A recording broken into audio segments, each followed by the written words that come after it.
Contrary to what some people might say, traditional Christian worship is freeing.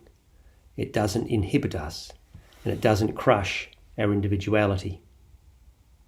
Hi, I'm Warren, the rector here at St Columba's. Glad you could join me for my message of the day. The Queen's service a couple of weeks back in Westminster Abbey was classic Anglican traditional worship. I haven't heard anyone say that they found the service constricting, as though because it was traditional, somehow they weren't able to grieve. In fact, I've heard the opposite. The beauty of the service, the rich symbolism, the language, the actions and the words of those involved, and the diversity of voices heard during the service, all of these added to the service and allowed people to grieve, to remember, to reflect, and to look on toward the burial. And that it was able to do that because it was traditional, not despite the fact it was traditional. It's because traditional worship gives us the freedom to feel, to think, and to participate, and does so with some guide rails, if you like. That's why it's so powerful, and that's why, contrary to what you might think, it's actually giving us freedom to worship. A traditional worship service, you see, it gives us a form in which to participate in what we're doing. So in the case of the funeral, it gave us the words and the form and the actions and the movement, so that the service itself has a structure, there's an order of service, so things move along purposefully in their own time. And it's a form that works. So in the funeral, it allowed people to grieve, but it moves them along in the service itself. Grief mixed with remembrance, with thanksgiving. All of this wouldn't have been achieved in the same way if a minister had just got up and just made it up as they felt it should go. The more a service is just made up on the spot, the less likely it would give the space for a variety of people to participate. Traditional liturgy makes space. It opens us up.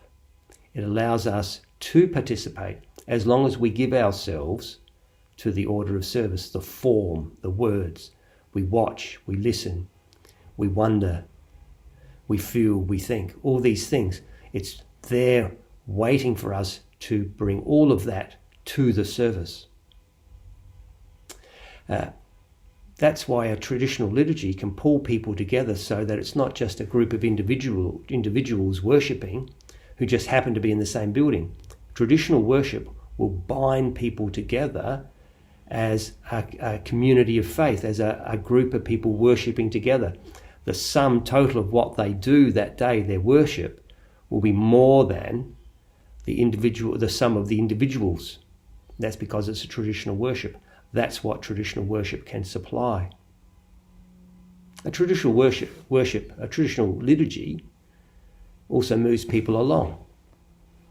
So, like in the case of the Queen's funeral, there was time for remembrance, grief, reflection, prayers, reading from scripture, etc., and an opportunity to look to our own lives of discipleship. And then it moved it along so that it had an endpoint, and the endpoint was that very poignant burial, which, even though it speaks of an end, it's also a beginning. It speaks of absence, yet it also speaks of the Queen's presence with Christ, etc. It's when you actually look at the service and you become familiar with it. This applies to an ordinary Sunday service. It's so much deeper than we could put together ourselves.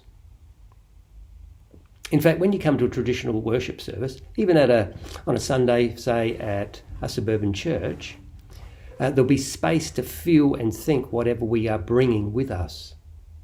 And there'll be space to bring that to the traditional, into the liturgy itself, into our worship, and for that to rub up against the great words and thoughts and reflection, scripture, the hymns, the symbols, all of it, for what we're thinking and feeling to come up against it, and for there to be a real fertile meeting of who we are right there and then as we move in our worship of God. So, the Queen's funeral was, of course, the pinnacle of traditional worship, just the amount of time and organisation and resources, the building, etc., etc., etc. A suburban church might struggle to reproduce that exactly. Although, if you were to come to a church service at St. Columba's, you would be able to detect the similarity in what is being offered and what is on offer to us when you come. Thanks for joining me. Bye-bye.